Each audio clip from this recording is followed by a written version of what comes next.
Hello నమస్తే welcome back to my YouTube channel వేసీ paradise. I am Gajavalli Sai Sahithi. ఈరోజు summer స్పెషల్గా సగ్గుబియ్యం వడియాలు ఎలా చేసుకోవాలో చూపించబోతున్నాను. సరైన కొలతలతో పర్ఫెక్ట్గా సగ్గుబియ్యం వడియాలు ఎలా చేసుకోవాలో నేను ఇప్పుడు మీకు చూపిస్తాను. కొన్ని టిప్స్ ఫాలో అయ్యారు అంటే సంవత్సరం పాటు ఈజీగా నిల్వ ఉంచుకోవచ్చు. మరి రెసిపీ ప్రాసెస్ చూసేద్దామా? Let's begin the recipe process. First అయితే ఒక కప్పు సగ్గుబియ్యం తీసుకొని 6 నుంచి 8 గంటలు బాగా నాననివ్వాలి. మనం సగ్గుబియ్యం ఎంత బాగా నాననిస్తే వడియాల పిండి రెడీ చేసుకునేటప్పుడు అంత ఫాస్ట్గా రెడీ అవుతుంది. నేనైతే ఇక్కడ ముందుగానే సగ్గుబియ్యం నానబెట్టి ఉంచుకున్నాను. తర్వాత మిక్సర్ జార్ తీసుకొని అందులో 2 పచ్చిమిర్చి, ఒక 2 ఇంచుల అల్లం యాడ్ చేసుకొని కొద్దిగా వాటర్ యాడ్ చేసుకొని ఈ విధంగా పేస్ట్ చేసుకొని పక్కన పెట్టుకోవాలి. మీ స్పైస్ లెవెల్స్ని బట్టి ఇంకా ఎక్కువైనా యాడ్ చేసుకోవచ్చు.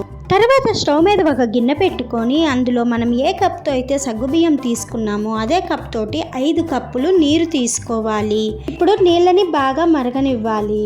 ఇప్పుడు ఇందులో నానబెట్టి ఉంచుకున్న సగ్గుబియ్యంని నీళ్ళతో సహా మొత్తం వేసుకోవాలి. దీనిని ఒక్కసారి కలుపుకున్న తర్వాత ఇందులో మీ టేస్ట్కి తగినంత కల్లుప్పు యాడ్ చేసుకొని మధ్యలో మిక్స్ చేసుకుంటూ సగ్గుబియ్యం బాగా ఉడికేంత వరకు వెయిట్ చేయాలి.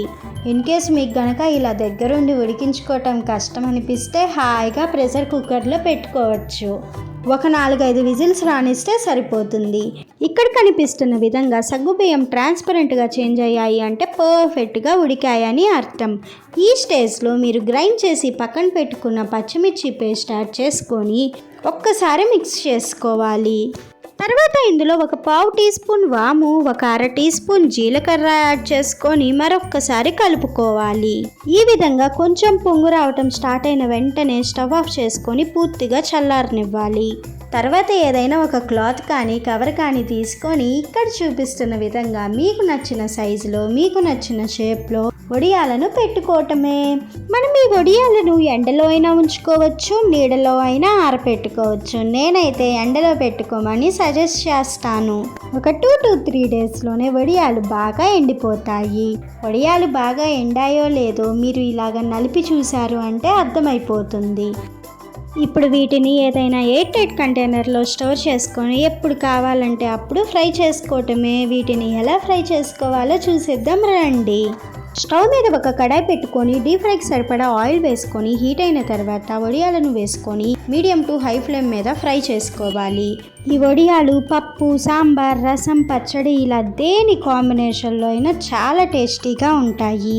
రెసిపీ నచ్చిందా? అయితే ఇంకెందుకు లేట్, వెంటనే ట్రై చేసి చూడండి. Stay tuned for more interesting recipes. Please do watch, like, share, comment and subscribe to my YouTube channel. Thank you for watching. Bye bye.